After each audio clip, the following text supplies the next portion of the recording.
J'ai intitulé la conférence de ce soir « Psychopathologie et exorcisme ». Et pour faire plus court, le démon et les démons. Ne croyez pas qu'il y ait chez moi une curiosité malsaine pour ces choses, tout ce qui a trait au prétère naturel diabolique. Je n'en veux pour preuve que cet extrait d'une revue tout à fait sérieuse, une revue professionnelle qui s'intitule Études psychothérapiques. Son numéro de septembre 88, une revue trimestrielle, s'intéresse précisément à la sorcellerie. Et on trouve, entre autres études, une étude sur le sabbat des sorcières.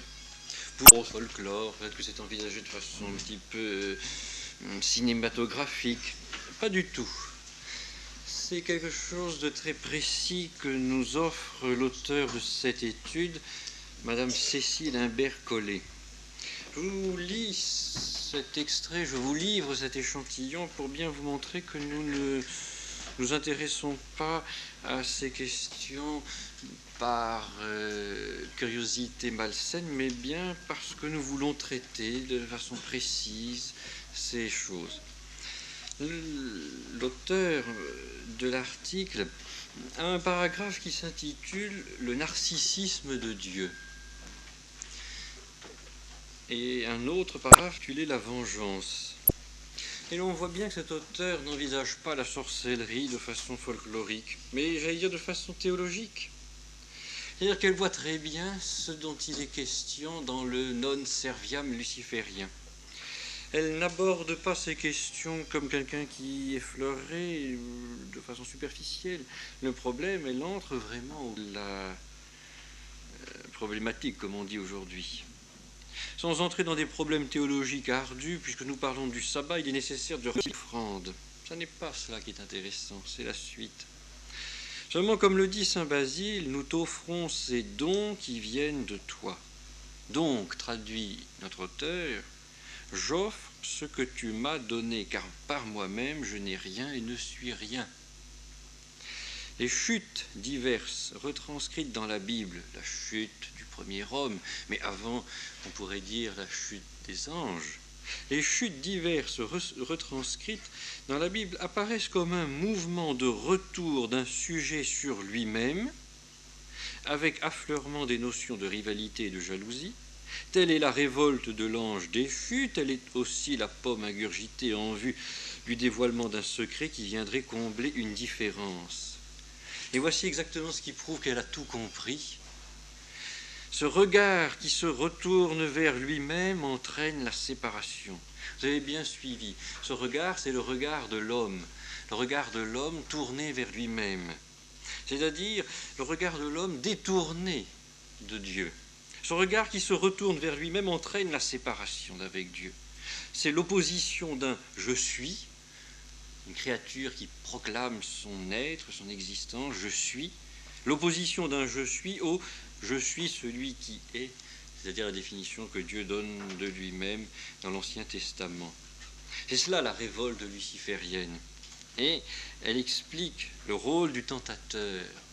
Le tentateur est celui que la révolte originelle a détaché et qui voudrait amener d'autres sujets à se dire « je suis ».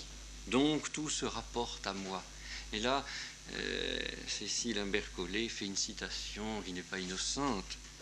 C'est une citation que toujours il prend, trompe et jamais ne donne. Car dans le sabbat, celle qui est son bras, la sorcière qui est le bras séculier si j'ose dire de Satan, dans le sabbat, celle qui est son bras affirme « Je me ris des autres et je prends pour moi le fils que j'ai mis au monde, je me le garde. » Regardez comment. J'ai tout pouvoir sur son âme. Il m'est loisir de l'atteindre avant le baptême. La création des limbes au XVIe siècle ne relève sûrement pas du hasard. C'est une parenthèse de l'auteur.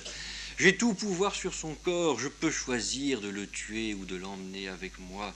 Le lien mère-fille est un des points de mire des juges. J'ai tout pouvoir sur son sexe, adulte, mâle, il est à moi. Voilà comment cette femme, cette psychiatre, cette psychanalyste plus exactement, dépeint le sabbat des sorcières. Et je vous le dis, elle ne le fait pas de façon folklorique. Elle a très bien vu de quoi il s'agit. Une révolte, c'est bien une définition du non serviam qui nous est proposée. Ce regard qui se détourne de Dieu pour se retourner sur soi. Cette opposition de la créature au Créateur. C'est vrai que nous venons du Créateur et que nous retournons au Créateur, et Satan dit non, non, je ne veux pas reconnaître cette origine et je ne retournerai pas à celui qui m'a créé. Voilà l'ambiance dans laquelle je voulais vous mettre avant d'aborder le sujet de ce soir. Psychopathologie et exorcisme. Mon but est de bien distinguer ce soir. Je ne veux pas, quoi qu'on pense, excusez-moi, je vais laisser un petit peu, voilà, si vous voulez. La psychopathologie aussi existe et qu'il ne faut pas confondre l'un et l'autre. Il y a un danger, me semble-t-il, et ce sera, si vous voulez, le point central de cette conférence. Je développerai cela au cours de la troisième partie. Il y a une action, j'allais dire, normale du démon. Et si l'on insiste trop sur l'action extraordinaire qu'est la possession ou qu'est l'obsession, on risque d'occulter, comme on dit aujourd'hui, de ne pas voir avec suffisamment d'acuité le rôle normal du démon. Le démon peut être bien perçu dans cette question qu'est la possession, et pas suffisamment dans son action ordinaire. Je voudrais donc diviser le sujet qui va retenir notre attention ce soir en 3 points. Tout d'abord, voir les rapports entre le psychopathologique et les phénomènes non pas préternaturels diaboliques, mais les phénomènes surnaturels, les phénomènes préternaturels d'origine divine. Parce qu'il y a des confusions qui peuvent se faire. Ensuite, nous verrons ce qui sera une illustration du titre de notre conférence de ce soir, les rapports qu'il y a entre la psychopathologie, c'est-à-dire les maladies mentales, et puis les phénomènes diaboliques. Ce faisant, je reprendrai le titre de l'ouvrage du père de Tonquédec, qui fut l'exorciste du diocèse de Paris pendant quelques décennies, les maladies nerveuses ou mentales et les manifestations diaboliques. Et ensuite, nous verrons l'action ordinaire du démon. Nous verrons que le démon n'agit pas ainsi dans une salle aussi exiguë.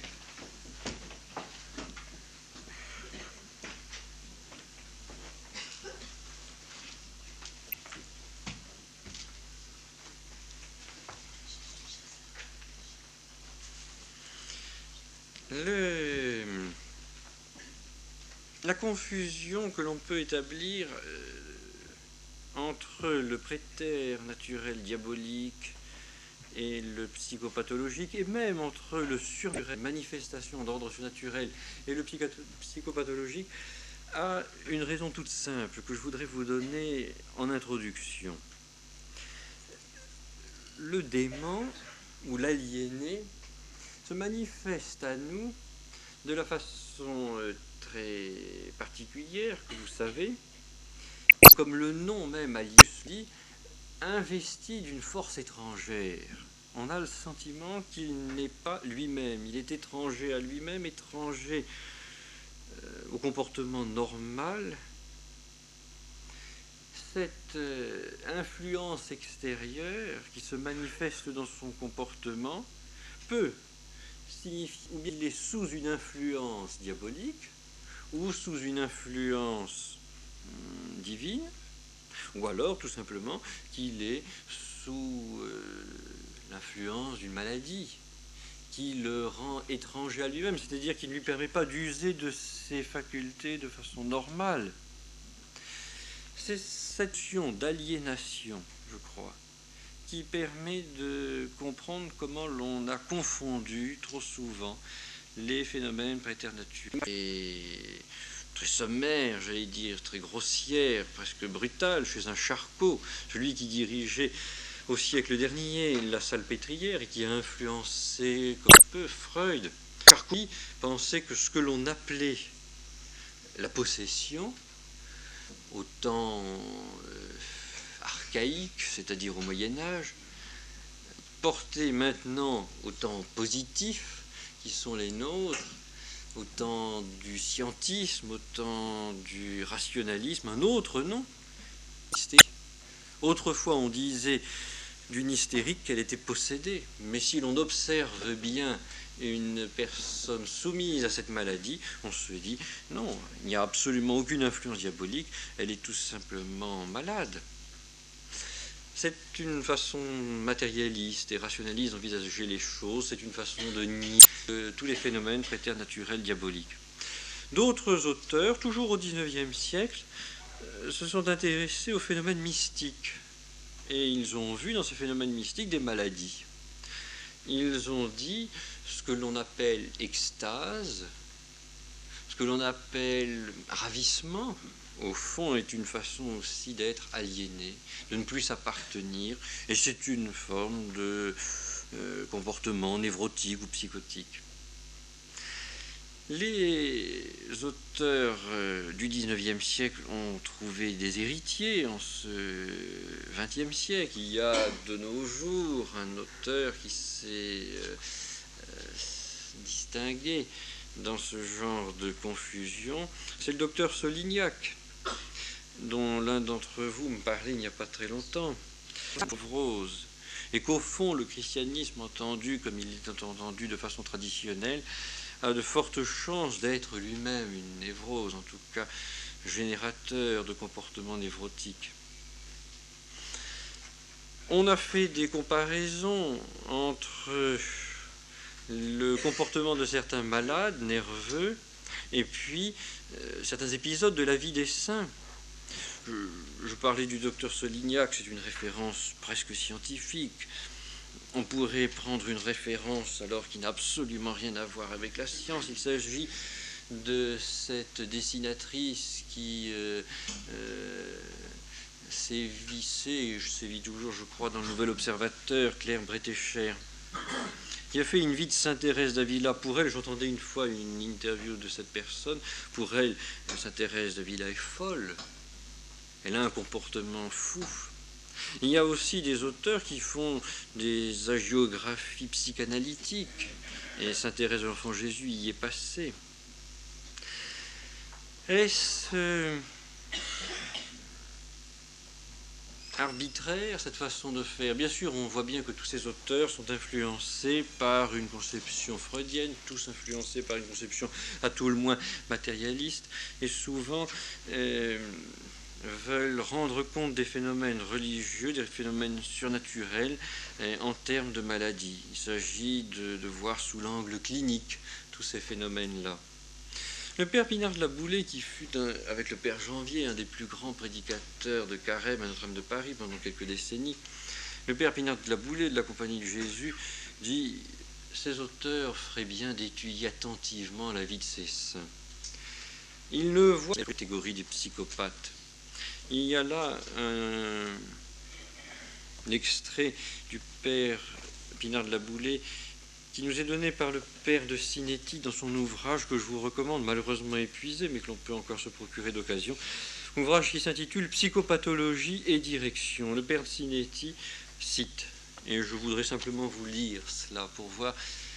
Je n'insiste pas trop sur ces comparaisons un peu hâtives et très souvent arbitraires que l'on a faites entre la vie authentiquement surnaturelle, la vie réellement mystique et puis quelques phénomènes psychotiques.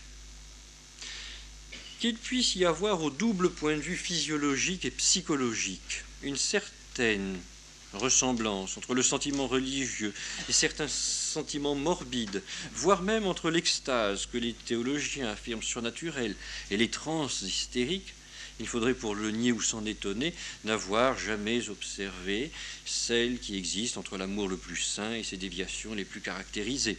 entre l'exaltation mentale du génie à ses heures d'inspiration et celle des poètes, des grands capitaines et des réformateurs sociaux qui encombrent les asiles d'aliénés. Vous savez, tous ces fous qui, une main dans le dos et l'autre glissée dans le gilet, se prennent pour Napoléon.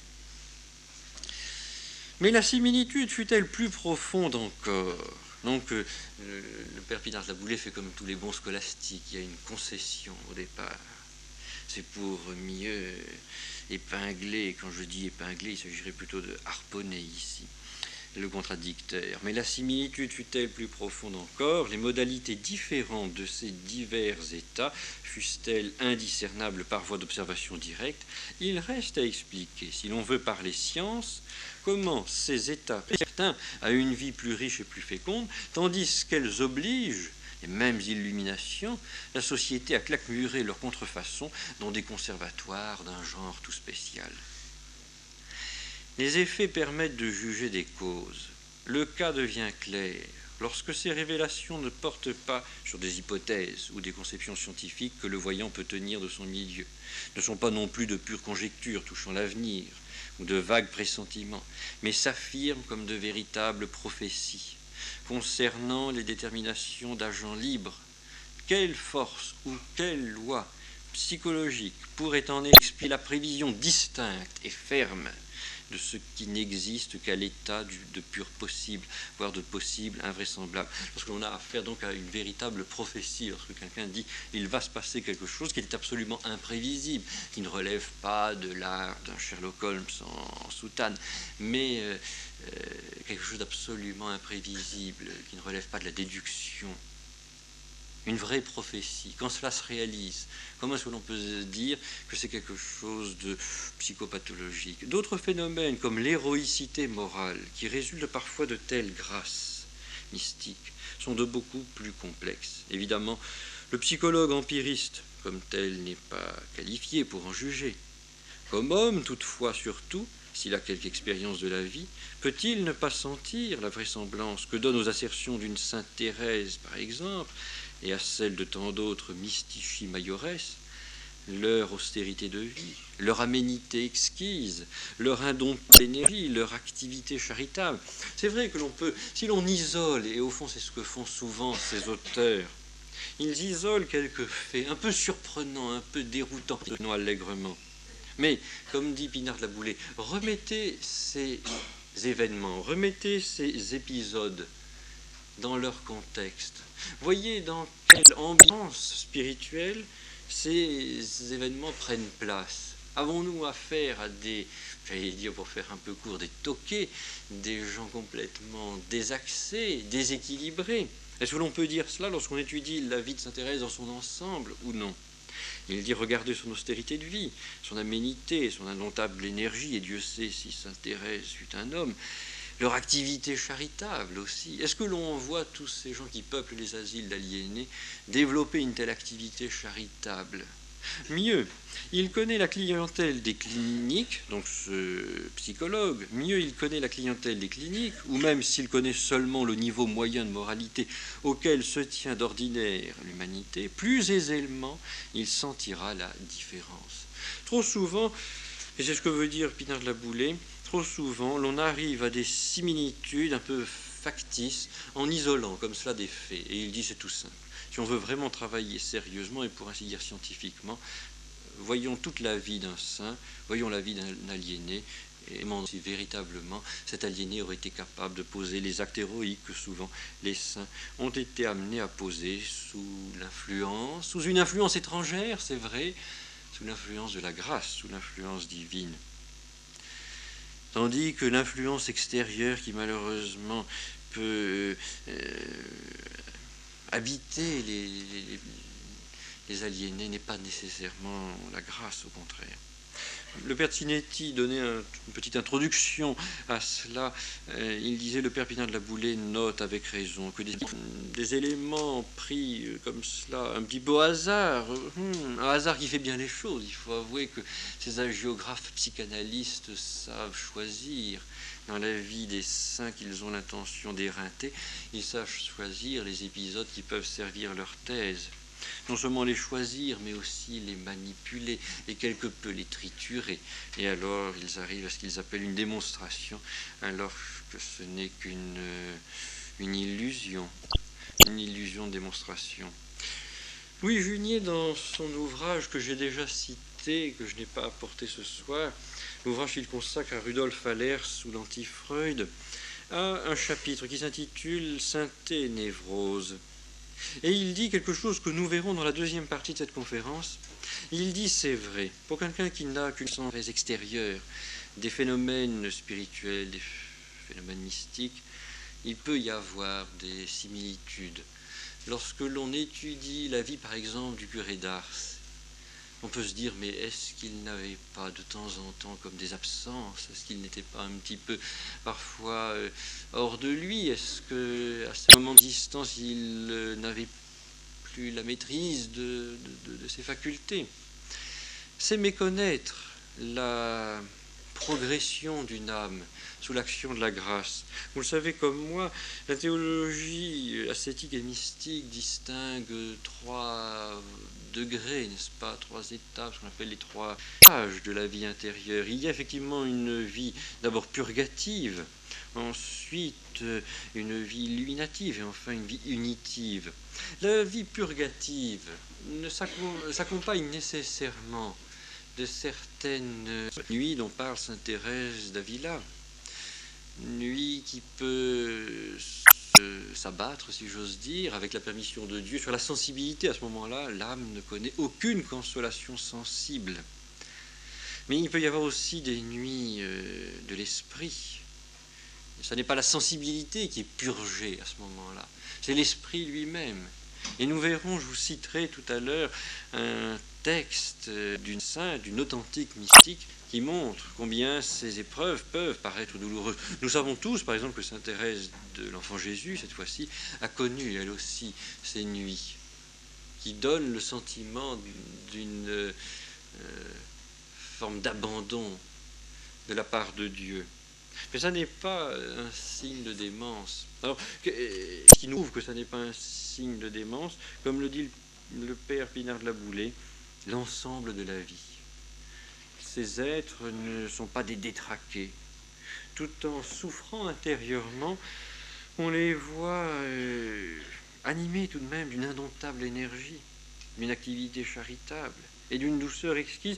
Si Dieu dans une âme étant toujours justement cette aménité, cette douceur, cette bonté, cette paix intérieure.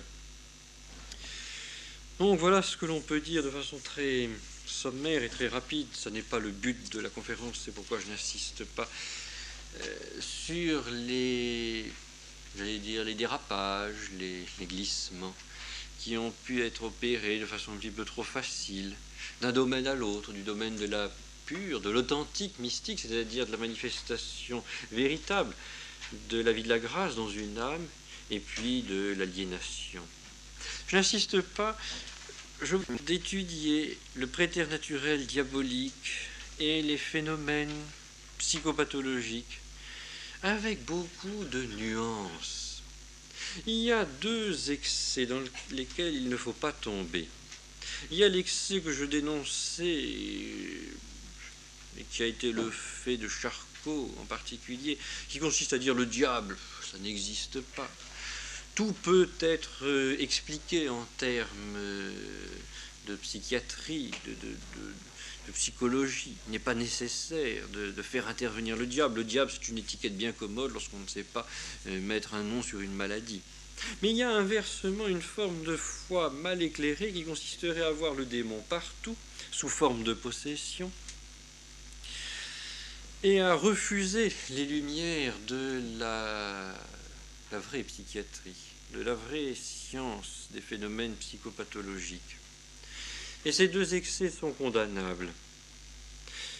Le premier, c'est évident, l'excès de Charcot, celui qui consiste à tout expliquer en termes psychopathologiques, parce que c'est au nom du positivisme, au nom du scientisme, au nom du rationalisme, refuser l'existence du préternaturel diabolique, dire que ça n'existe pas, parce qu'il n'y a pas de préternaturel, parce qu'il n'y a pas de surnaturel, point, c'est tout. Mais de l'autre aussi, c'est dangereux. Je crois avoir ici même, lors d'une conférence précédente, cité un exemple, malheureusement un exemple tragique.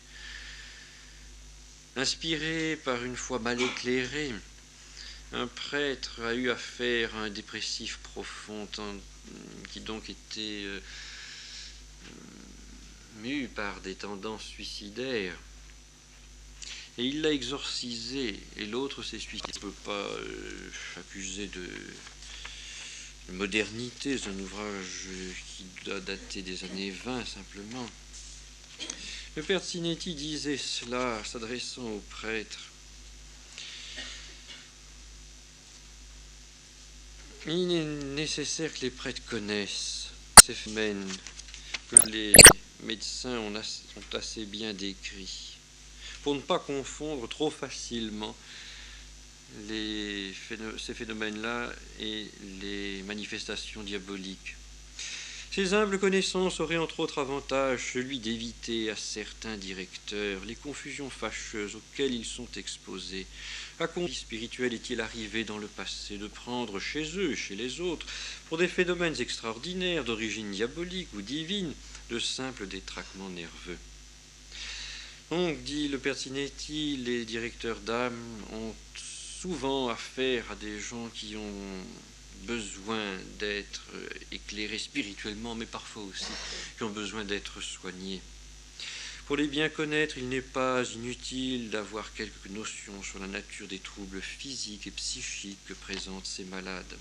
Serait-il exorbitant, se demande le père Sinetti, de souhaiter que la psychologie pathologique et l'anatomo-physiologie du système nerveux qui lui sert de base ait au moins une modeste place dans l'enseignement philosophique, évidemment déjà bien chargé de nos grands séminaires? N'y trouve-t-on pas encore quelques loisirs pour l'étude de questions moins actuelles et moins utiles dans la direction des âmes? Compter à ce point de vue sur les notions acquises dans l'enseignement secondaire est franchement illusoire. C'est évident que ce que disait Sinetti en 1925 est complètement dépassé. Ça veut dire que les connaissances acquises dans l'enseignement secondaire consacrées aux éléments de pathologie mentale étaient parmi celles qui les intéressaient davantage et dont ils avaient l'impression de tirer le plus grand profit. Le père Sinetti trouve un écho dans l'enseignement qu'a dispensé le père de Tonquédec. Le père de Tonquédec, il faut le rappeler, donc a été exorciste du diocèse. C'est-à-dire que c'était le prêtre chargé par l'archevêque de Paris des exorcismes solennels, officiels, publics. Vous savez tous comme moi que l'exorcistat est un des ordres mineurs qui est conféré aux séminaristes au début même de leur séminaire. Est-ce que ça veut dire que le plus petit séminariste peut s'amuser à exorciser un son? Il s'agit d'un pouvoir lié. Les exorcistes doivent recevoir l'autorisation de leur évêque. Ils ne doivent pas pratiquer l'exorcisme, j'allais dire, à la manière des apprentis sorciers. Ils doivent faire très très attention. Il y a dans la salle ce soir quelqu'un qui, comme moi, a été témoin d'exorcisme, j'allais dire, presque intempérant. Il s'agissait d'un moine d'une abbaye du sud de la France qui exorcisait à grands coups de baquet d'eau bénite. Ça n'était pas vraiment de l'exorcisme, ça relevait beaucoup plus de l'hydrothérapie à ce niveau-là. Mais il y a une prudence tout de même à observer. Vous allez me dire peut-être, mais après tout, un petit exorcisme, ça ne peut pas faire de mal. Le père de Tonquédec n'est pas de cet avis. Parce que, dit-il, on ne joue pas avec le démon. On ne s'amuse pas avec ces choses-là. Si l'Église a cru devoir lier ce pouvoir, un ange déchu, mais un ange tout de même. Pour être déchu, il n'en est pas moins ange. C'est-à-dire qu'il a des pouvoirs que nous n'avons pas. Il a des capacités que nous ne possédons pas. Et le père de Tonquédec dit, lui qui connaissait bien ces choses-là, parce qu'il pratiquait ces exorcismes avec beaucoup de précaution, de prudence, le père, attention, on dit que l'exorcisme, de toute façon, ça ne peut pas faire de mal. Si, ça peut faire beaucoup de mal. Surtout si on a affaire à un psychopathe. Parce que l'exorcisme solennel est entouré d'une solennité par définition. Ça ne se passe pas comme cela, comme cet exorciste garçon de bain dont je vous parlais tout à l'heure. Ça ne se passe pas dans une arrière-cuisine, ça se passe en très solennel, en général c'est même public. Si on a affaire, par exemple, à un hystérique, qui par définition est un être extrêmement suggestionnable, le décorum, j'allais dire, de la cérémonie est là pour entretenir une certaine disposition d'âme que le malade n'a que trop déjà. Également, le démon, voyant que l'exorciste utilise son pouvoir sans avoir reçu les autorisations nécessaires, en profite. Le père Tonquédec dit ceci dans cet ouvrage dont je vous donnais le titre, Les maladies nerveuses ou mentales et les manifestations diaboliques. Le père Tonquédec devra se surveiller beaucoup et se tenir sur la plus grande réserve pour ne pas favoriser ces phénomènes. Un prêtre a donné à ce dangereux ministère, nous disait, on ne risque jamais rien à exorciser, même si l'on a affaire à des malades. L'exorcisme, s'il ne fait pas de bien, ne fera toujours pas de mal. C'est considéré, je sais pas, que l'exorcisme est un petit peu comparable à l'homéopathie dont on dit que les adjurations aux démons, les aspersions d'eau bénite, les tolls passés au cou du patient, les signes de croix répétés, etc., sont très capables de susciter dans un psychisme déjà débile la mythomanie diabolique, en parole et en action. C'est-à-dire que le malade, à ce moment-là, entre dans le jeu et fait ce qu'on lui demande, plus ou moins. Si on appelle le diable, dit le père de Tonquédec, on le verra. Non pas lui, mais son portrait, composé d'après les idées que le malade se fait de lui. Et c'est ainsi que certains prêtres, par la pratique inconsidérée et imprudente de l'exorcisme, créent, confirment, encouragent les désordres qu'ils voulaient supprimer. Ils reprennent sur le terrain religieux les errements de Charcot sur le terrain médical. Là, Tonquédec fait une allusion au fait que Charcot, effectivement, avait tendance à suggestionner ces hystériques. Et il y a une description de l'hystérie qui n'est pas d'ailleurs tellement une description objective de l'hystérie des malades de Charcot qu'une description de l'hystérie de Charcot lui-même, la façon dont il voyait l'hystérie. Et ce seul rapprochement suffira à montrer que de pareilles scènes, si émouvantes soient-elles pour des esprits non avertis, n'offrent pas le moindre indice de la présence ou de l'action préternaturelle du démon. Pour admettre celle-ci, l'Église requiert d'autres preuves, et son rituel, rédigé par des gens qui ne connaissaient ni Charcot ni les manifestations de la Salpêtrière, obvie par avance à ces confusions. Si l'on se tenait de façon stricte à ces prescriptions, on trouverait moins de possédés. Quelles sont les prescriptions du rituel ? Le père Tonquédec, dans l'introduction de son ouvrage, les rappelle. Elles sont très précises. Et il faut bien penser que ce sont là les consignes que l'Église, dans sa sagesse naturelle et surtout surnaturelle, donne. Ce qui n'est en réalité qu'une aliénation psychique. Elle distingue, dit Tonquédec, formellement et explicitement ces différents ordres de faits. Elle n'ignore pas qu'entre eux la confusion est possible dans les deux sens, soit en prenant les possédés pour des malades, soit en prenant les malades pour des possédés. Et elle donne à l'exercice pour reconnaître sûrement ces derniers des signes qui ne se retrouvent pas dans l'observation clinique. Et c'est le texte qu'il faut absolument avoir présent à l'esprit. On entend quantité de choses sur ces questions actuellement. Il y a par exemple dans les milieux charismatiques une propension à l'exorcisme, vous savez moi, exorcisme qui n'est pas effectué selon les normes, selon les règles édictées par l'Église. Ces règles, les voici exactement. D'abord, il y a un conseil qui est donné parce que l'Église pense que les ecclésiastiques ont peut-être une certaine candeur, une certaine prédisposition à la crédulité. Elle dit « in primis ne faciedaliquem a demonio obsessum est ». D'abord, avant tout, qu'ils ne croient pas facilement à la possession. De même que l'Église se livre à des enquêtes minutieuses lorsque l'on déclare des phénomènes d'apparition. L'Église n'est pas crédule, elle ne croit pas tout de suite. Elle se livre à des investigations très précises, minutieuses, méticuleuses. Même chose pour les phénomènes préternaturels diaboliques. Voici exactement les signes qui permettent de distinguer le vrai possédé d'un simple malade mental. Que l'exorciste sache quels signes distinguent le possédé des sujets que travaille la mélancolie ou quelque autre maladie. La mélancolie que l'on pourrait aujourd'hui de façon un petit peu plus active emploie plusieurs mots de cette langue ou comprendre quelqu'un qui la parle. Donc c'est le premier signe. Un exorciste sérieux, je n'ose pas dire un professionnel, car il ne s'agit pas d'une profession. Un exorciste sérieux doit vérifier cela. Est-ce qu'il y a effectivement connaissance d'une langue que la personne ne peut pas connaître? Et vous savez d'ailleurs que les exorcistes sérieux travaillent en latin, sur en général des sujets qui ne comprennent pas le latin, mais que le démon comprend très très bien. Et le démon d'ailleurs, si vous avez entendu comme moi des enregistrements d'exorcisme, en particulier ceux qui ont été faits par le père Matthieu, cet exorciste très célèbre de Besançon, le démon sait le latin.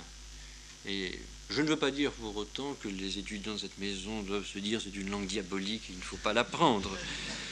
Je me méfie, vous savez, il y a des glissements comme ça dans l'esprit des étudiants, des dérapages incontrôlés. Non, apprenez le latin. Parler une langue inconnue en employant plusieurs mots de cette langue ou comprendre quelqu'un qui la parle. Deuxième signe, découvrir ce qui se passe à distance ou est caché. Alors on étudie cela, on voit. Un hystérique peut simuler, mais il ne peut pas tout simuler. On ne peut pas, entrer dans ce rôle de composition parfait. Découvrir ce qui se passe à distance ou est caché. Déployer des forces disproportionnées à l'âge ou à l'état naturel du sujet. C'est le troisième signe. Les forces disproportionnées à l'âge ou à l'état naturel du sujet. Souvent, lorsqu'on est obligé d'attacher les possédés au moment des exorcismes, parce qu'à ce moment-là, le démon se manifeste, on les voit. S'il n'y a pas ces signes, alors il ne faut pas avoir nécessairement une possession. Et le père de Tonquédec précise, je m'excuse d'insister un petit peu, mais je crois que c'est un sujet sur lequel il faut beaucoup insister. Il y a une certaine prudence qu'il faut rappeler à tout prix. De même que certains médecins disaient, Tonquédec, par exclusivisme, par esprit de système, par généralisation abusive de ce qui se voit dans les asiles et les consultations privées, refusent a priori d'admettre un autre ordre de faits. De même, certains croyants, certains prêtres, prenant la position inverse et tombant dans une erreur symétrique, attribuent au démon, par ignorance de la pathologie mentale ou nerveuse, par négligence aussi des prescriptions de l'Église, des détraquements naturels. C'est pour ces derniers que nous écrivons. Notre but est d'éclairer leur jugement, de leur fournir des renseignements utiles, de leur épargner des erreurs dont les conséquences pratiques pourraient être fâcheuses, et je pense personnellement à ceci dont je vous parlais il y a quelques minutes. Essayons d'entrer un petit peu plus dans le sujet. Essayons de voir combien ces études sont nécessaires, qui permettent de bien distinguer entre les phénomènes psychopathologiques et les phénomènes préternaturels diaboliques. La confusion est rendue plus aisée qu'il y a justement des similitudes assez trompeuses, assez troublantes même. Le père de Tonquédec, comme le père de Sinetti, mais surtout Tonquédec, passe en revue, si vous voulez, plusieurs maladies psychiques. Je ne vais en prendre que 2 ce soir, en réservant d'ailleurs un exposé un petit peu plus approfondi à la première. La première sera la psychasthénie et la deuxième l'hystérie. Baruch, il y a encore quelques années, parlait lui-même de psychasthénie. La psychasthénie a été étudiée de façon très approfondie par Janet, le professeur Janet, et sous l'angle spirituel, justement, pour bien distinguer ce qui relevait de la maladie et ce qui relevait de l'épreuve spirituelle, par un jésuite dont j'ai déjà cité le nom et auquel j'espère consacrer une conférence la fois prochaine, le père Émieux. Le père Émieux, dans les années 20 et 30, a écrit 4 volumes qui sont le recueil d'articles qu'il donnait à des étudiants de Lyon, si je ne m'abuse. L'un de ces volumes s'intitule justement L'obsession et le scrupule, et cet ouvrage s'inspire en grande partie des travaux de Janet. Mais lui, Émieux, se situe à la frontière de la psychasthénie, qui est quelque chose de psychologique, et puis le scrupule, qui est quelque chose de spirituel. La psychasthénie se manifeste par un affaissement du tonus psychique, si l'on en croit Janet, et elle a pour caractère principal chez le malade une invasion de pensées malsaines. Baruch, dans la conférence que je citais, sur laquelle je vais revenir dans un instant, Baruch dit, c'est le cas par exemple d'une mère qui aime ses enfants au fond, qui se dévoue beaucoup pour eux, mais qui, affligée de psychasthénie, aura tendance à voir son esprit, n'est-ce pas, traversé par des pensées homicides. Enfin, cette mère qui aime ses enfants, qui se dévoue pour elle, de temps en temps se retient en se disant « mais je pourrais les supprimer ». Et cette pensée, évidemment, l'effraie. De là à se dire « mais c'est une pensée étrangère », de là à se dire « c'est une pensée étrangère dictée par un esprit extérieur », un esprit vraiment extérieur, on n'en est pas persuadé, on a le sentiment que cet esprit est à l'intérieur de soi-même, et l'on refuse, et l'on se révolte contre cette pensée.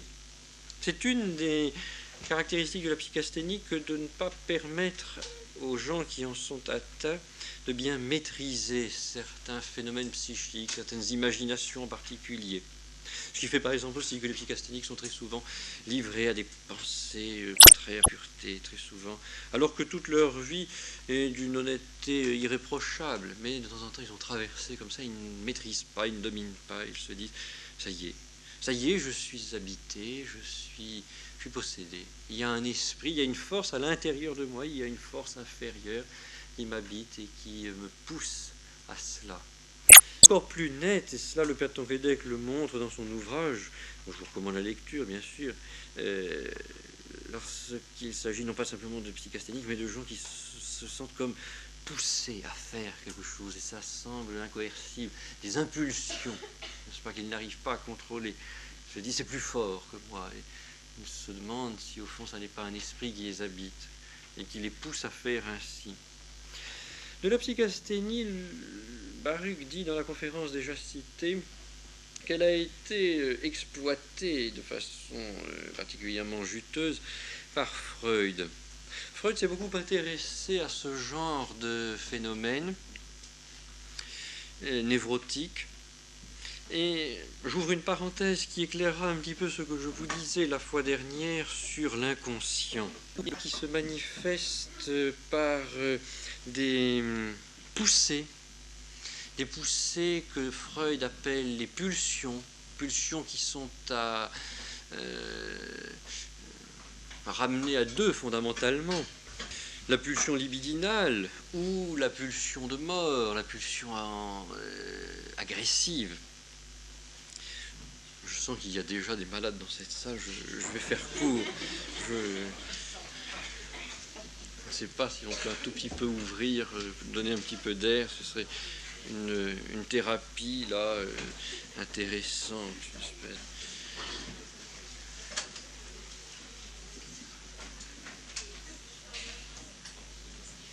Voilà, je sais pas. Je pense qu'un petit courant d'air permettra de dissiper les miasmes.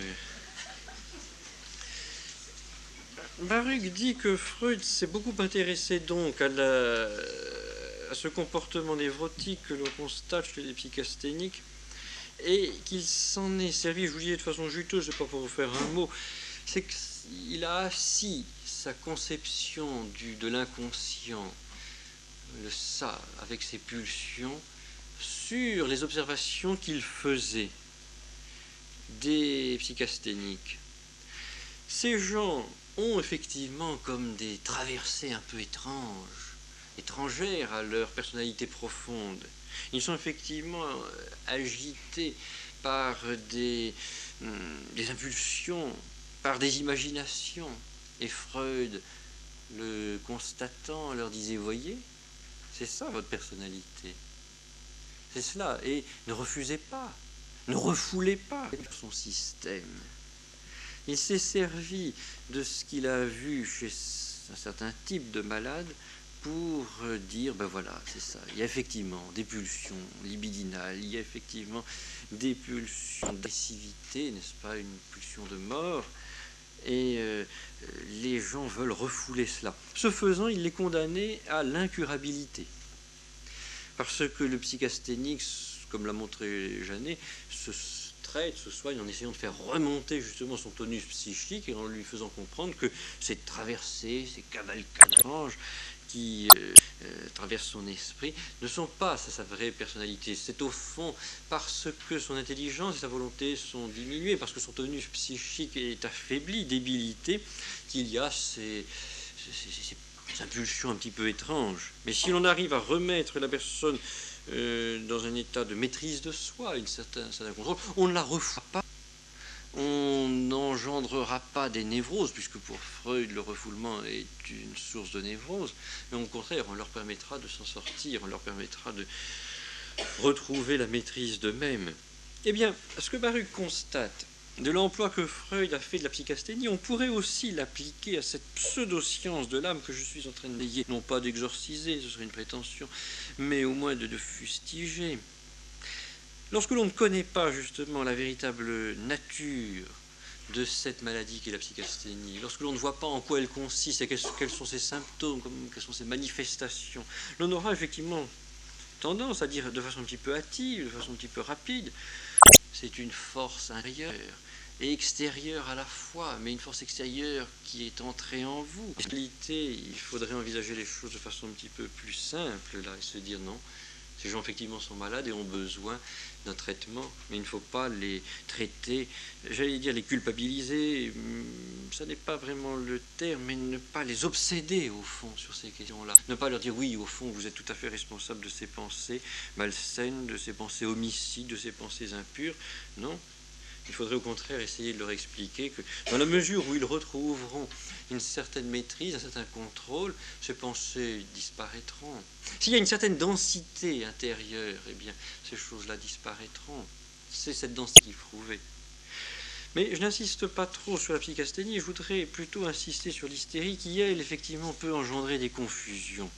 Voyez comment donc on peut passer de la psychasthénie à la possession de façon un petit peu rapide quand on ne connaît pas très bien ces questions. Mais alors pour l'hystérie, c'est encore plus net.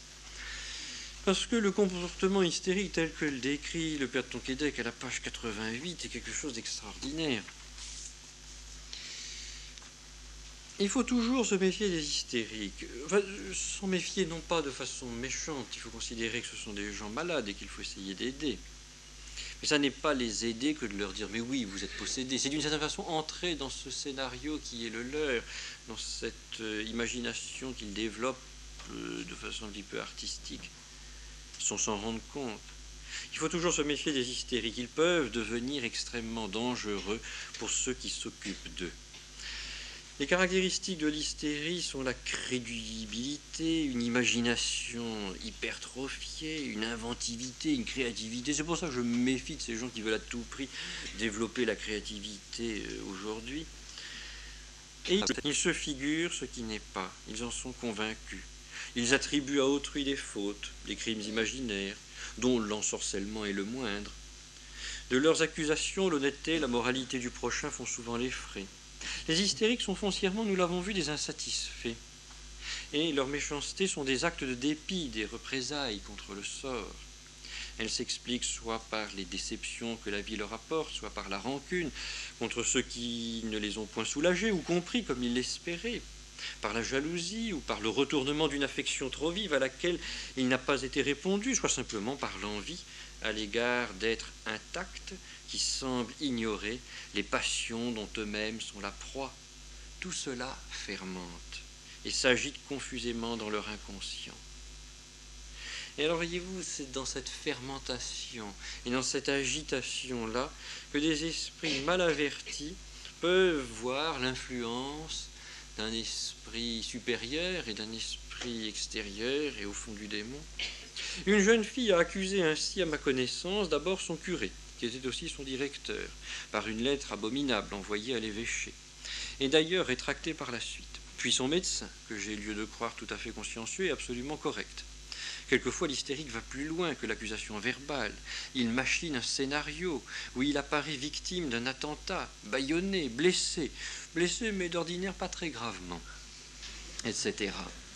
Quelques-uns s'adressent à eux-mêmes des lettres anonymes, menaçantes ou diffamatoires, qu'ils défèrent à la justice. D'autres ne remettent à personne le soin de les venger et manient le revolver ou le vitriol. On se croirait, je ne suis pas dans les mystères de Paris. Il faudrait être bien naïf pour voir en tout cela des haines vindicatives, liaisons dangereuses. C'est lui qui, obsédant les âmes comme il possède les corps, dicterait ses sentiments désordonnés et ses démarches perfides. Ce que Tonquédec veut dire, au fond, c'est que ces esprits un petit peu candides ou naïfs n'arrivent pas, parce qu'ils ne connaissent pas bien les symptômes de l'hystérie, n'arrivent pas à comprendre qu'il n'y a pas besoin de faire intervenir un esprit extérieur.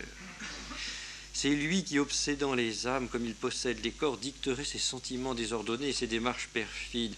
Une explication vraie et plus simple. Quiconque a scruté un peu profondément ces âmes inquiètes, inassouvies, emportées sans boussole dans des rêves extravagants, la trouvera dans la maladie nerveuse qui les a désaxées et les agite. C'est elle vraiment qui est leur démon intérieur. Et si j'insiste sur cet effort qu'il faut faire, ce n'est pas du tout que je veuille nier l'existence du démon, bien que vous le sachiez aussi bien que moi. La tactique du démon est de nous faire croire qu'il n'existe pas. Pourquoi me craindrais-tu? Tu sais bien que je n'existe pas. Il se cache. Je me demande si actuellement il ne se cache pas justement en profitant de la crédulité que l'on développe avec un petit peu trop de facilité. L'on ne veut voir aujourd'hui, aussi bien au niveau du divin que du diabolique, on ne veut voir que les manifestations extraordinaires, le merveilleux. Le merveilleux, il existe un merveilleux diabolique comme il existe un merveilleux divin. Il y a des âmes, et les charismatiques en sont malheureusement les premières victimes, qui ne veulent de vie intérieure qu'extraordinaire. Il ne leur suffit pas de parler, de comprendre. Et là, je me demande si ça n'est pas une ruse du démon, parce que j'y crois. Je pense qu'effectivement, le démon est là, comme le dit saint Pierre, qui rôde, cherchant qui dévorer. S'il arrive à déplacer notre attention de son action ordinaire, s'il arrive à nous faire croire qu'il n'a d'action qu'extraordinaire. Or, nous sommes là, justement, toujours à la recherche d'exorcismes et d'exorcismes de plus en plus performants. Il y a à Paris actuellement, je suis obligé de le dire, une espèce de top 50, de hit parade des exorcistes, n'est-ce pas? L'on cherche l'exorciste le plus efficace, le plus extraordinaire. Il y en a qui se déçoivent parce qu'ils ne donnent pas satisfaction. Au fond, ces exorcistes-là, qui agissent en général sans aucun ministère, ne font qu'entretenir la maladie des gens qui s'adressent à eux.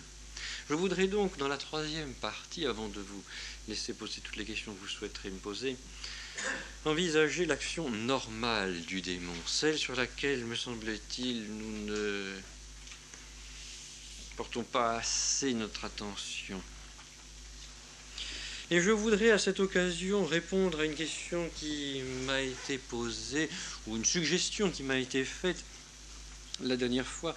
Je vous parlais du discernement des esprits, je me servais de l'ouvrage du père Garrigou-Lagrange sur le discernement des esprits, ouvrage de spiritualité sacerdotale, dans lequel il donne des conseils à ses jeunes confrères en leur disant un petit peu comment est-ce qu'il faut diriger les âmes et comment est-ce qu'il faut voir si une âme est dominée par ce qu'il appelle l'esprit du monde ou l'esprit du diable ou alors l'esprit de... Eh bien, j'aimerais à l'occasion de cet exposé rapide sur l'action normale du démon vous montrer l'actualité des règles du discernement des esprits de saint Ignace. C'est retraitant dans les phénomènes préternaturels, diaboliques extraordinaires, les possessions, les obsessions, mais il dit, essayez de voir un peu l'influence, le rôle normal que le démon a sur nous. Le père de Tonquédec peut nous aider là en donnant une petite introduction.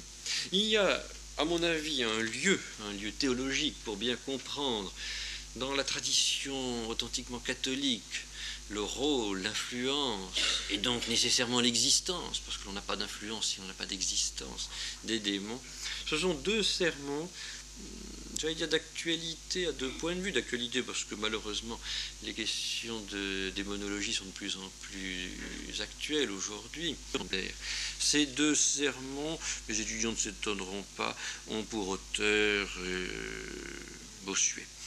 Donc il y a là deux textes qui, avec beaucoup de précision, avec beaucoup de nuances et une grande fermeté doctrinale, disent tout ce que l'on doit savoir, si j'ose dire, sur le rôle du démon. Et en particulier sur le rôle du démon exploitant notre nature, exploitant nos faiblesses, exploitant notre fatigue, je dirais, tout simplement. Là, bien sûr, ceux d'entre vous qui sont venus pour respirer des vapeurs méphitiques seront un petit peu déçus, mais la caissière remboursera à la sortie cela. C'est pourtant, à mon avis, une des choses les plus importantes. Là, nous n'avons pas, si vous voulez, affaire au rapport entre la psychopathologie et les phénomènes préternaturels diaboliques extraordinaires, mais nous avons affaire, j'allais dire, au démon quotidien.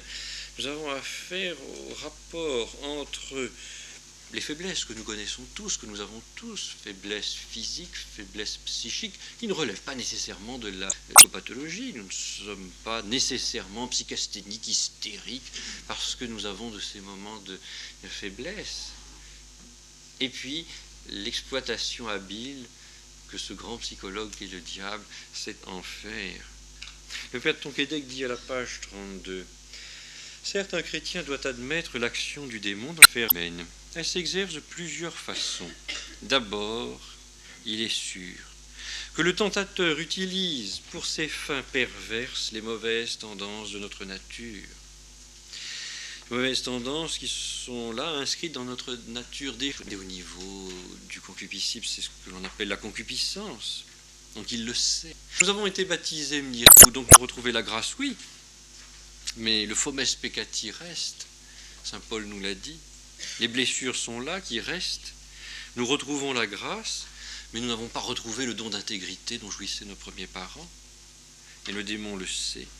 Il peut exploiter dans le même sens, dit Tonquédec, une faiblesse morbide qui rend l'âme plus aimable et plus perméable à ses influences. Et tous nous avons, je dirais, pour peu que nous ayons un peu l'expérience de l'examen de conscience, nous savons qu'il y a des moments où nous sommes plus perméables, plus vulnérables, lorsque, justement, à la suite peut-être d'une retraite, nous sommes là, gonflés à bloc, avec une densité ordinaire, spirituellement s'entend, il y a peu de chances que le démon se risque. D'ailleurs, comme vous le savez, je vous disais, ces sermons ont trait au premier dimanche de Carême, où on étudie la tentation du Christ au désert.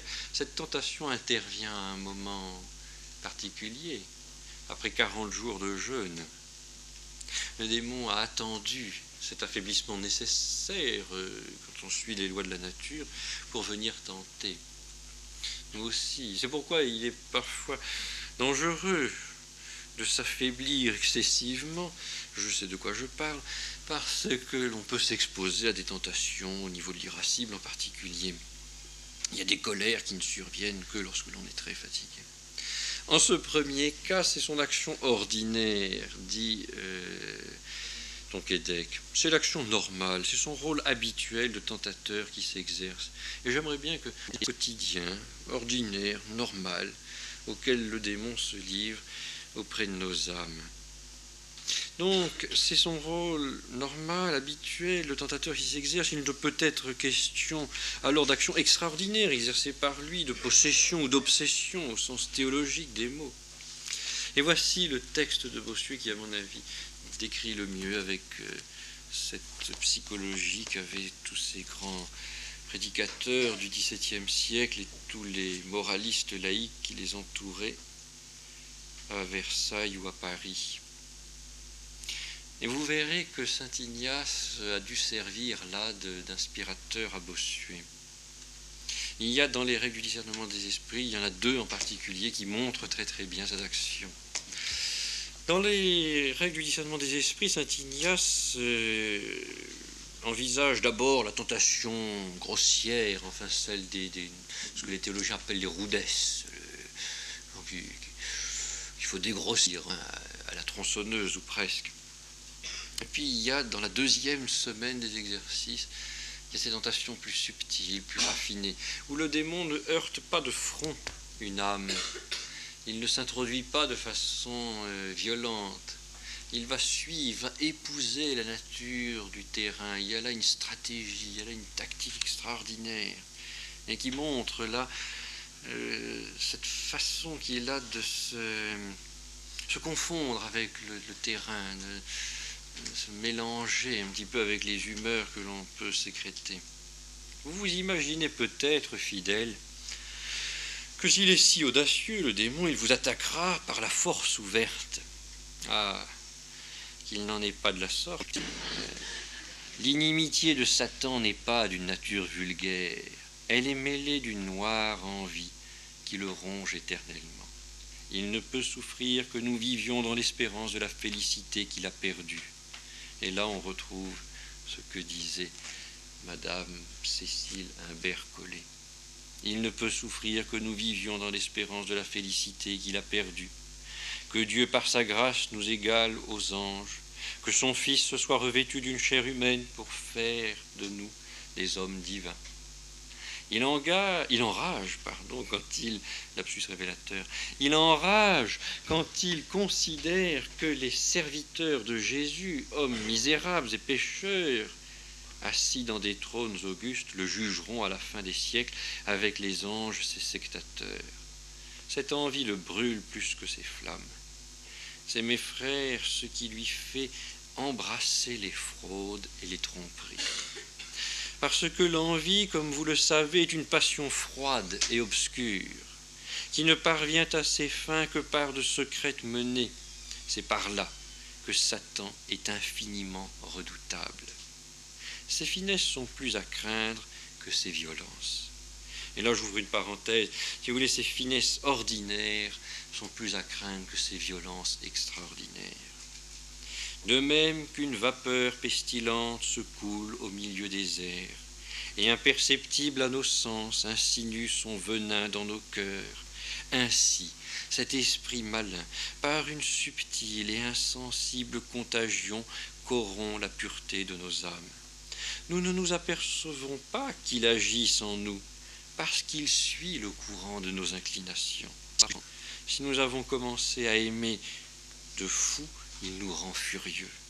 Si l'avarice nous inquiète, il nous représente un avenir toujours incertain. Il étonne notre âme timide par des objets de famine et de guerre, ce qui fait qu'il y en a qui remplissent leur baignoire d'essence à certaines périodes.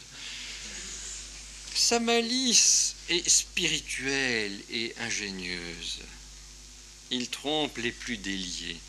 Sa haine désespérée, sa longue expérience le rendent de plus en plus inventif. Il se change en toutes sortes de formes, et cet esprit si beau, orné de tant de connaissances si ravissantes parmi tant de merveilleuses conceptions, n'estime et ne chérit que celles qui lui servent à renverser l'homme. Donc, voyez-vous, c'est cela. C'est cela le travail ordinaire. Et il faut que nous y soyons très attentifs. Les exercices de saint Ignace disent la même chose, ou plutôt Bossuet dit la même chose que ce que disaient les exercices. Ça se trouve donc dans les règles du discernement pour la deuxième semaine, donc pour ceux qui sont un petit peu avancés dans la vie spirituelle.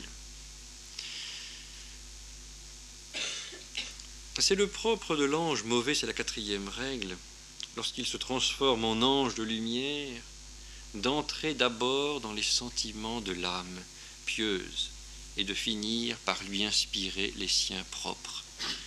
Et vous, il arrive à se coller à l'âme, d'une certaine façon, c'est une image, entendons-le, pour ensuite la faire déraper. Ainsi, il commence par suggérer à cette âme des pensées bonnes et saintes. Là, il ne s'agit pas d'une âme qui commence un petit peu mal et à laquelle il va faire une culbute extraordinaire. C'est-à-dire qu'il va se transformer vraiment en singe de Dieu.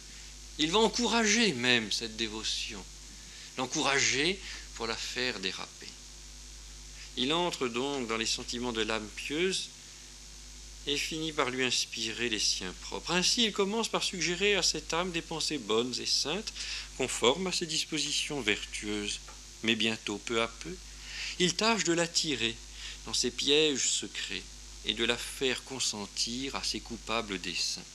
Peut-être faudrait-il que je donne un exemple. Souvent, ça se transforme ainsi sous l'apparence d'un zèle intempestif. Vous avez des âmes pieuses, vertueuses, qui, à l'occasion justement du carême, mais vous voyez combien cette conférence est d'une actualité brûlante, se disent, je vais prendre des résolutions, je vais faire quelques efforts. C'est pas moi qui vais les en dissuader, je pense surtout à mes étudiants. Faites donc des efforts. Ces efforts, en général, commencent par des résolutions normales. On se dit, peut-être qu'au plan spirituel, moi qui récite à peine ma prière du matin et du soir, je pourrais m'engager à réciter un chapelet, mettons. Bon, je n'ai pas l'héroïcité des vertus, mais c'est un début. Le démon dit oui, c'est bien un chapelet. C'est bien, mais c'est bien peu. Je pense qu'il faudrait un rosaire. Alors l'âme, bien sûr, encouragée dans ce sens-là, se dit bien sûr un rosaire. Et le démon lui suggère un rosaire. C'est pas mal, mais ça pourrait être mieux. Une neuvaine de rosaire. D'aliéner. Et on arrive à des choses comme cela. Et c'est l'action normale, n'est-ce pas, du démon. Le démon travaille comme cela, de façon très subtile. Nous le méprisons d'une certaine façon, ou en tout cas nous le sous-estimons, lorsque nous pensons qu'il n'est là que pour agir de façon violente. Et il faut avouer aussi que c'est chez certaines âmes un petit peu ravagées comme un honneur que d'être possédées par le démon, se dire au moins j'intéresse un ange. Il eût mieux valu que ce fût un bon ange, malheureusement, mais on prend les anges qu'on a, qu'est-ce que vous voulez, on ne fait pas le difficile. Et il y a comme ça effectivement des hystériques qui simulent la possession et qui sont un petit peu flattés de penser que tout ça est dû à un esprit extraordinaire. Malheureusement, si l'on entre dans ce jeu-là, on laisse le démon faire le sien. On peut effectivement, à force de se laisser un petit peu fasciner par cette action extraordinaire, je le répète une dernière fois, oublier l'action très, très ordinaire qui est la sienne. Il y a, et je terminerai par cela, une dernière remarque à faire. Puisque nous avons quitté justement cette action un peu extraordinaire, j'aimerais revenir sur quelque chose que j'ai amorcé, que j'ai évoqué, qui est un petit peu délicate. Mais là aussi, il ne faut pas se dire que nous sommes perdus, qu'il nous faudrait tout réinventer, l'ascétique et la mystique. Tout a été dit, nous n'avons qu'à relire, reprendre, tout simplement, tout humblement, parce que la simplicité et l'humilité vont souvent ensemble. C'est complètement abandonnées de Dieu. Il ne faudrait pas qu'elles y voient un phénomène préternaturel diabolique. Il vaudrait mieux que, animées par une grande confiance en Dieu, et ça va être le signe que donnera Saint Jean de la Croix, elles voient là une épreuve, c'est-à-dire l'occasion pour elles de faire la preuve de leur amour. Dieu se retire. Il y a une exégèse que j'ai citée malheureusement trop souvent, et elle nous est fournie là aussi par Bossuet dans son commentaire du Cantique des Cantiques, lorsque l'époux se cache à l'épouse, c'est-à-dire lorsque Jésus-Christ se cache à l'âme qu'il aime. Bossuet dit que cette attitude de l'époux n'est pas là pour perdre l'âme, il ne se cache pas pour la perdre, il se cache pour qu'elle le cherche mieux, qu'elle fasse la preuve d'un amour encore plus intense. Et il y a des âmes un petit peu superficielles et à la recherche d'un peu trop de consolation sensible qui ne voient pas dans cette petite purge que Dieu inflige à l'âme l'occasion de manifester un plus grand amour. Et il y a des âmes qui se désespèrent ainsi, parce qu'au fond elles ne sont pas assez animées par la confiance en Dieu. Il y a eu des phénomènes mystiques qui ont été constatés là, et je vais vous en donner un petit exemple, et je terminerai sur ça. dans son ouvrage, toujours, le père de Tonquédec parle de saint Angèle de Foligno. Saint Angèle de Foligno a connu effectivement des phénomènes qui, bien sûr, aux yeux d'un esprit superficiel comme Charcot aurait pu paraître les signes nets de l'hystérie. On pourrait aussi dire que ça n'est pas preuve, n'est-ce pas, traverser de tunnel, si vous voulez, où le sentiment de leur péché et d'un juste abandon de Dieu pèse durement sur elles. Et alors ces idées sont les suivantes, les idées qui les hantent le plus souvent. Et il y aura une description ensuite extrêmement forte d'Angèle de Foligno. L'idée de culpabilité et de damnation, comme dans la mélancolie.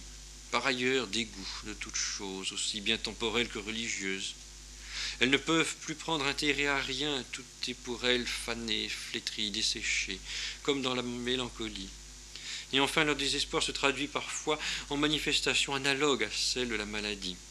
Voici la description que saint Angèle fait de son état elle-même. Et il est certain que si on isole ce texte, on se dit, ben oui, elle était malade. Ce genre d'humilité qui me montre destituée de tout bien, de toute vertu, de toute grâce, qui me montre en moi la multitude des vices et des vides, m'enlève toute espérance et me cache toute miséricorde. Je me vois alors comme la demeure du diable, sa dupe, sa fille et son agent, chassés de toute rectitude, de toute véracité, dignes du dernier fond de l'enfer intérieur. Dieu m'est fermé, le souvenir du Seigneur m'est interdit. Me voyant damné, je ne m'inquiète pas de ma damnation. J'ai absolument désespéré de Dieu et de tous ses biens. C'est fini, c'est réglé, réglé entre lui et moi. Mon âme voit entre Dieu et elle une effroyable contradiction. Elle voit sa chute et sent son martyre. Quand mon âme voit ce renversement et cet abandon, il se fait une telle souffrance que je puis à peine pleurer par l'excès de la douleur, de la rage et du désespoir. Quelquefois aussi je pleure sans remède. Quelquefois ma fureur est telle que c'est beaucoup pour moi de ne pas me mettre en pièces. Quelquefois, je ne puis m'en priver. Insolite bon sens, elle aussi a connu ses épreuves, elle aussi a connu ses difficultés, ses contrariétés, ses croix, ses nuits. Mais il appartient à saint Jean de la Croix, qui était un authentique scolastique, il appartient à saint Jean de la Croix de, j'allais dire, rendre raison, d'expliquer, de faire comprendre. Sainte Thérèse, peut-être faut-il que je vous donne une petite anecdote de sa vie. Lorsqu'elle sentait qu'il y avait un petit peu trop d'apparitionité aiguë dans sa communauté, conseillait deux médications qui, bien sûr, choqueront les âmes sensibles, qui elles aussi seront remboursées à la sortie. D'abord, elle purgeait, mais au sens physique. Elle imposait, n'est-ce pas, une purge à toutes ces religieuses, pensant qu'il y avait peut-être quelques humeurs pécantes qui contrariaient le bon fonctionnement, non seulement des viscères, mais même des facultés supérieures. Et c'est vrai qu'en vertu de l'union substantielle de l'âme et du corps, il y a des interférences. Et puis ensuite, elle conseillait non pas cette atrocité qu'on appelle le hamburger, mais une nourriture solide, forte, n'est-ce pas, qui remplisse vraiment le corps. Et après, alors, elle consentait à étudier les phénomènes surnaturels qu'on lui soumettait. Sainte Thérèse donc reconnaît que la mélancolie peut être confondue avec l'aridité mystique que vient de nous décrire saint Angèle de Foligno, qu'on a raison de se défier de la confusion. Donc elle voit bien qu'il y a deux choses. Elle est à même de faire ce qu'on appelle un diagnostic différentiel. Saint Jean de la Croix explique exactement ce qu'il faut voir et quel est le signe pour ne pas vivre dans l'illusion. Saint Jean de la Croix n'est pas d'un avis différent. Il va même jusqu'à admettre le mélange possible de la sécheresse mystique existe, avec ou sans maladie concomitante. C'est-à-dire que que Dieu se serve ou ne se serve pas de certaines faiblesses que nous avons. Il y a un signe, et ce signe principal de tous ces signes, c'est la faim permanente de Dieu. Le tam quam servus ad fontes aquarum, n'est-ce pas, comme le cerf qui assoiffé et qui se rend à la source d'eau vive. La faim permanente de Dieu. Le souci inquiet mais parfaitement fondé et raisonnable d'être à lui sans réserve. C'est-à-dire ce souci fondé cette inquiétude fondée que nous a expliqué saint Augustin lorsqu'il disait vous nous avez créés pour vous, mon Dieu, et notre âme est inquiète, légitimement, raisonnablement inquiète, tant qu'elle ne repose pas en vous. Donc c'est cela, faim de Dieu, soif, souci inquiet, mais fondé et raisonnable d'être à lui sans réserve. Je veux conclure en vous disant qu'au fond, le démon est vraiment le singe de Dieu.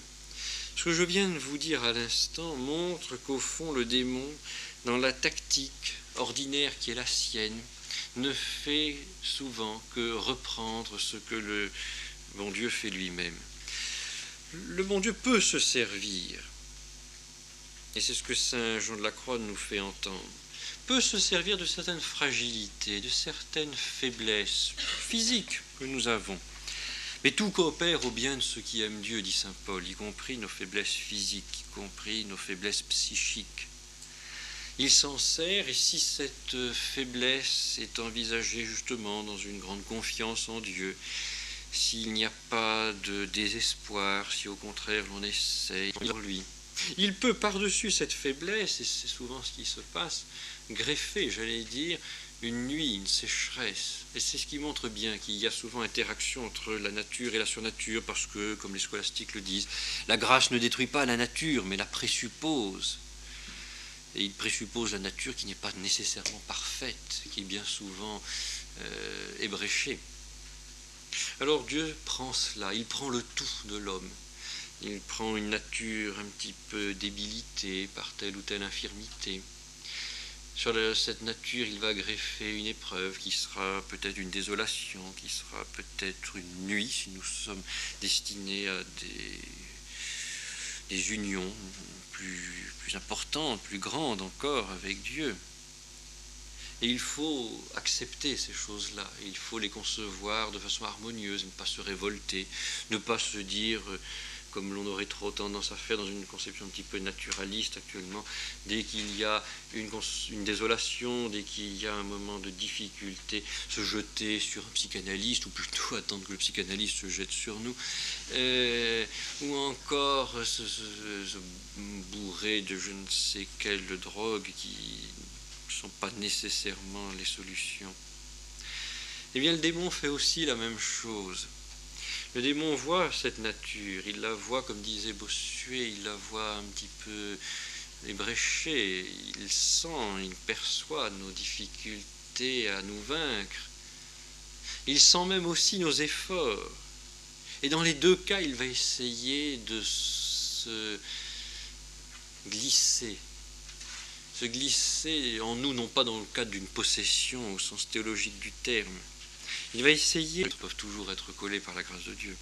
Ou alors il va voir une âme qui effectivement est bien disposée, mais elle n'est pas parfaitement bien disposée. Il s'y glisse de l'orgueil, de la vanité, une certaine satisfaction, ce qu'on appelle la coquetterie de l'âme. Vous savez, ces personnes qui effectivement font dans la surenchère au point de vue des dévotions, souvent se complaisent en elles-mêmes, souvent sont contents d'afficher à la fin de la journée le parcours sans faute, le slalom où aucune porte n'aura été loupée, le score. Et il y a une vanité que le démon détecte très vite. Et alors il va utiliser cette vanité, il va s'en servir, il va l'exploiter. Au début, il ne contrariera pas. Et après, on s'apercevra que ce que nous voulions faire est exactement le contraire de l'intention qui était la nôtre au départ. Donc, il y a cette action-là. Elle n'est pas greffée sur une nature minée par la psychonévrose. C'est une action ordinaire qui se manifeste sur des âmes ordinaires, trop ordinaires. Mais ce sont nos âmes. Et il faut, si on veut véritablement lutter contre cela, pratiquer cet exorcisme tout simple qui consiste à faire, je n'ose pas dire son devoir d'état, certains dans cette pièce penseraient que c'est une vieille manie et qu'au fond c'est moi qui suis psychotique. Mais c'est au niveau justement de cette humilité, de cette simplicité. Au fond, je crois qu'il y a, si vous voulez, deux grands moyen pour exorciser le démon dans cette action ordinaire. Mais vous pouvez vous mettre dans un bain d'humilité. Et puis alors, il y a ce qui va avec l'humilité, mais il y a des latinistes distingués. Je ne veux pas qu'ils pensent que je fais là une comparaison, que je ramène tout cela à la même étymologie. Mais avec l'humilité, il y a nécessairement l'humour. Et l'humour est le décapant du démon. Le démon qui se prend au sérieux, le démon qui est très sérieux, qui est très, très orgueilleux et très vaniteux, n'aime pas qu'on se moque de lui. Alors si on se moque de soi en voyant nos petites faiblesses, nos petites fragilités, et qu'on ne prend pas au sérieux son cinéma, comme l'on dit dans les exercices de Saint-Ignace, alors il s'en va parce qu'il n'aime pas cela. Et c'est un moyen très simple et très difficile. Très simple parce qu'on se dit, l'humour, c'est à la portée de tout le monde. Encore que lorsqu'on fréquente les transports en public, on a le sentiment que c'est un luxe de nos jours. Mais c'est un moyen aussi très difficile, parce qu'il y a des situations où l'on est effectivement particulièrement ébréché, où il est très difficile de garder l'humour. Et donc c'est un humour à ce moment-là supérieur, surnaturel, que seul Dieu peut nous donner. Je pense personnellement que Dieu sourit quand il nous voit comme cela faire un pied de nez au démon. Voilà. Je suis confus à chaque fois de vous maintenir dans une salle aussi exiguë. Néanmoins, si vous aviez quelques questions, je suis à votre disposition. Mademoiselle Rebouille, qui m'a déjà averti, parce que nous avons déjeuné ensemble, qui m'a déjà averti que j'aurais une question. J'en tremble depuis le café. Allez-y. Le directeur de Sainte-Anne. Et une des phrases qu'il a dites nous a beaucoup frappé, enfin nous les étudiants. Il a dit que la moitié des malades mentaux qui étaient dans les hôpitaux étaient dépossédés. Et qu'il avait demandé à Monseigneur Marty, c'était l'évêque de l'époque, qu'il avait demandé à Monseigneur Marty que l'exorciste de Paris vienne les exorciser, que celui-ci avait refusé. Mais lui, athée, était persuadé que c'était des possédés. C'est un point. Mais alors, j'ai trois questions, mais je pense que la réponse peut être brève. Premièrement, est-ce qu'il n'y a pas des cas où la possession est une épreuve que Dieu permet pour une purification ? Si, c'est arrivé. Il y a même eu des cas particuliers, c'est-à-dire même de saints prêtres qui, n'arrivant pas à exorciser une âme possédée, ont demandé à être possédés à la place de cette âme. Ils ont été exaucés. Et ensuite, ça a été un petit peu difficile. Il y a un cas très très célèbre qu'étudie le père de Tonquédec et qui montre justement avec quelle précaution et quel sens des nuances il faut aborder ces questions-là. Ce qui fait d'ailleurs que je ne serais pas personnellement tout à fait d'accord avec le jugement de ce directeur d'hôpital psychiatrique disant que la moitié des gens qui sont dans les hôpitaux sont nécessairement possédés. Le père de Tonquédec, j'ouvre une petite parenthèse pour répondre à cette remarque qui n'est pas une question. Le père de Tonquédec dit lui-même « je l'ai cru et je l'ai fait ». Il a visité lui-même les hôpitaux psychiatriques et il a exorcisé. Il s'est aperçu que ça ne pouvait pas agir parce que c'était des gens qui vraiment relevaient de la maladie, enfin de la médecine psychiatrique. Et il y a un cas dont malheureusement le nom m'échappe actuellement d'un saint, mais pas de cas de possession. Et il s'est aperçu que non, il perdait beaucoup de temps parce que ça n'était pas de vrais possédés. Et il a risqué, c'est toujours un petit peu délicat, mais enfin dans ce cas-là, il a risqué un pourcentage. Et il disait non. Je crois, je ne voudrais pas exagérer, puisque le nom même de ce saint m'échappe, il disait, je ne sais pas, c'était de l'ordre de 10 pour 1000, enfin, des cas qu'on lui présentait.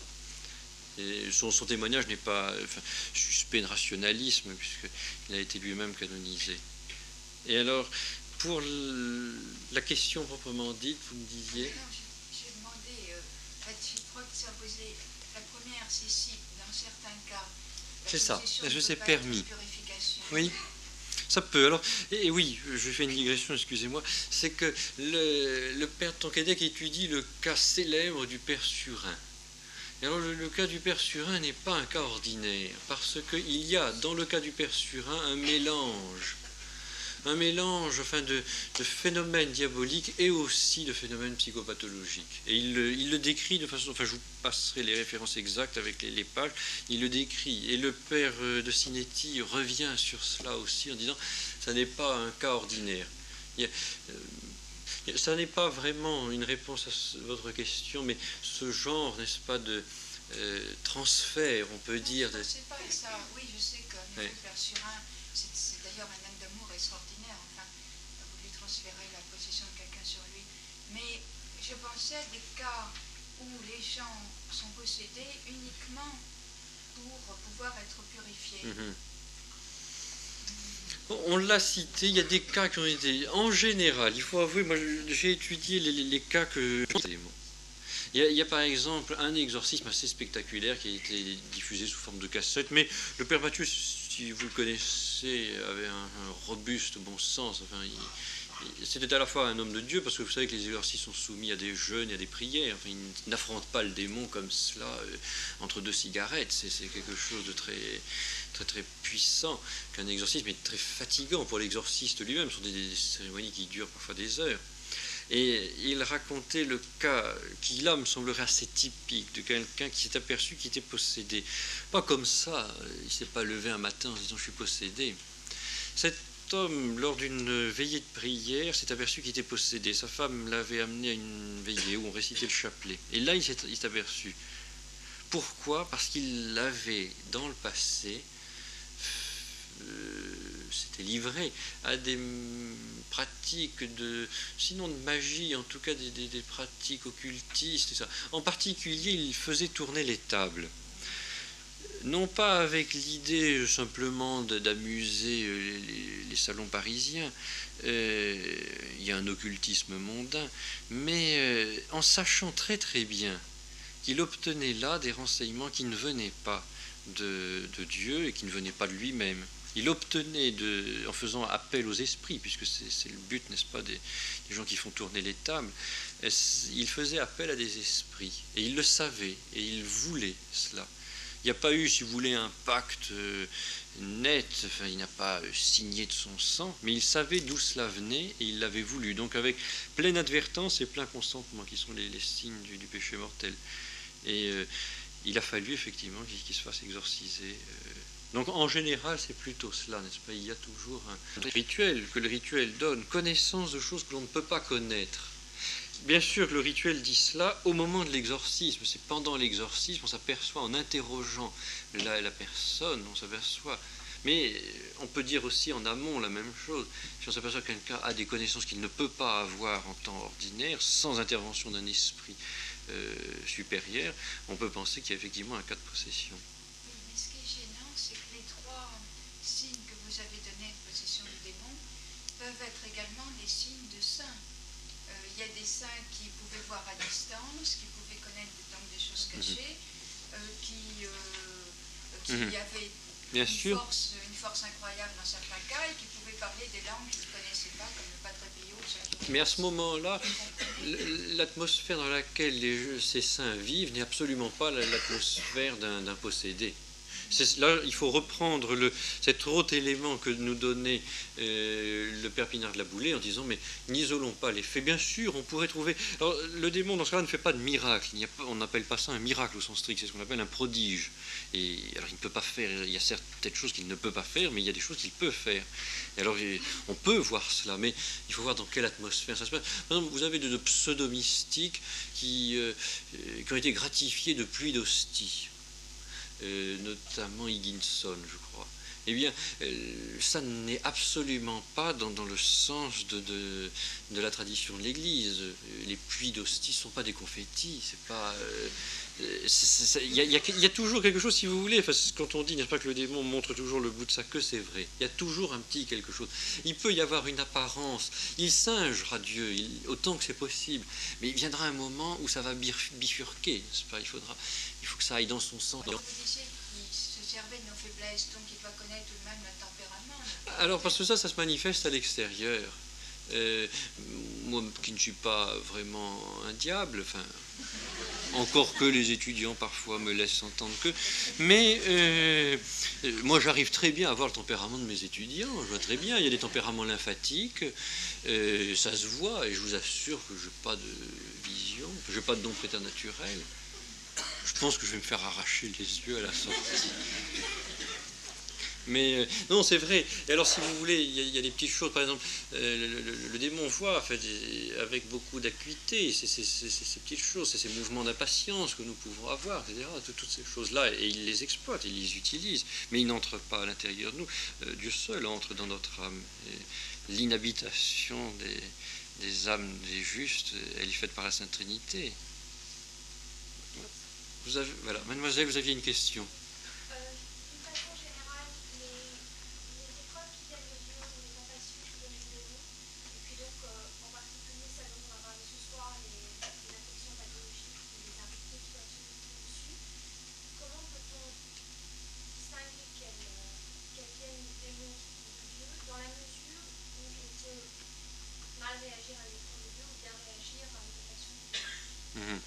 Alors, c'est vrai que c'est une chose difficile, et je vous lisais la dernière fois, traitant de façon très générale du discernement des esprits, parce que c'est la question que vous me posez. Je vous lisais ce chapitre de l'imitation de Jésus-Christ au livre 3, où l'auteur dit bien que c'est quelque chose de très difficile, très délicat, et même des âmes bien exercées ne s'y retrouvent pas toujours. Alors, qu'est-ce qu'il faut donner comme élément de réponse? J'irai d'abord y voir un trou d'air, un petit incident, un petit accident, mais on sait, ça n'est que cela, ça n'est pas plus. Donc ça se voit, et je crois que chacun d'entre nous, avec un examen de conscience suffisant, peut le constater. Il y a aussi, bien sûr, le rôle du confesseur ou le rôle du directeur spirituel, lorsque les cas deviennent de fait un petit peu plus difficiles, lorsque l'on ne sait pas trop. C'est ce que conseillent bien sûr tous les auteurs spirituels, enfin, Saint François de Sales dans l'introduction à la vie dévote, mais lui-même dit que malheureusement, comme disait d'ailleurs Sainte Thérèse d'Avila, il y a très peu de prêtres capables de ce genre de discernement des esprits. C'est un don d'ailleurs. Il y a, si vous voulez, cette expérience que les prêtres d'un certain âge ont, enfin, prêtres vertueux, réguliers ont et arrivent à discerner un peu, appuyer aussi, là comme Sainte Thérèse, sur un solide bon sens. Mais il y a aussi alors un don du discernement des esprits qui est un don surnaturel là, que Dieu donne à certaines âmes, qui est un don que l'on peut demander, bien sûr, et que l'on doit demander, mais que Dieu accorde comme tous ses dons, gratuitement, s'il le veut. Mais non, je pense, voyez-vous, il ne faudrait pas, de même que je vous disais, il ne faudrait pas, sous prétexte de scruter l'action du démon, se contenter de l'action extraordinaire et oublier l'action ordinaire, il ne faudrait pas non plus tomber dans une méticulosité qui s'apparenterait au scrupule et qui ferait que l'on épouillerait son âme, si j'ose dire, à toujours voir quelles sont les petites choses. Il y a... Encore une fois, excusez-moi, vous voyez, j'en suis imbibé.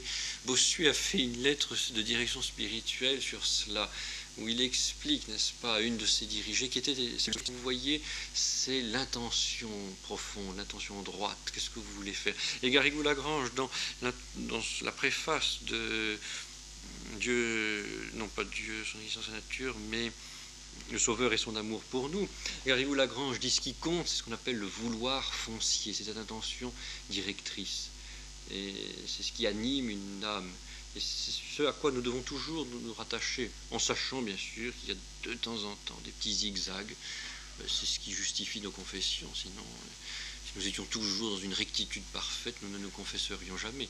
Mais l'attention à laquelle nous devons être très vigilants, c'est cette attention à la direction foncière de notre vie, ce sur quoi ce que Garrigou appelle le vouloir foncier, ce que Bossuet appelle l'intention droite. Il a même une expression scolastique, je m'excuse de la citer, c'est ce qu'il appelle l'intention virtuelle. Virtuellement, nous sommes toujours dirigés vers un point, qui est Dieu. De temps en temps, il y a bien sûr des actes qui ne sont pas dans cette orientation, et nous nous en confessons. Mais c'est cette intention virtuelle. Et il l'explique à cette religieuse, il lui dit, mais vous vous épuisez, vous vous minez à vouloir étudier toujours les détails. Étudiez beaucoup plus votre intention virtuelle, ravivez-la, renouvelez-la, mais ne soyez pas toujours à scruter les petits détails. L'intention virtuelle suffit, étant entendu que le juste pêche 7 fois par jour, sans s'en rendre compte parfois. C'est-à-dire, il pose des péchés matériels, il y a des imperfections. Il y a, si vous voulez, dans cet épuisement que dénonce, sachez que j'ai infiniment de respect pour les religieuses, mais il peut y avoir, effectivement, et c'est un piège du démon, c'est cette coquetterie-là. Dans un ouvrage que mes étudiants connaissent un petit peu, qui s'intitule « Les portes du silence », écrit par un chartreux, ce chartreux dit « Défiez-vous de la coquetterie de l'âme. Suivez beaucoup plus l'intention virtuelle. » Voilà, je vais vous libérer en vous demandant pardon pour tant de sueur.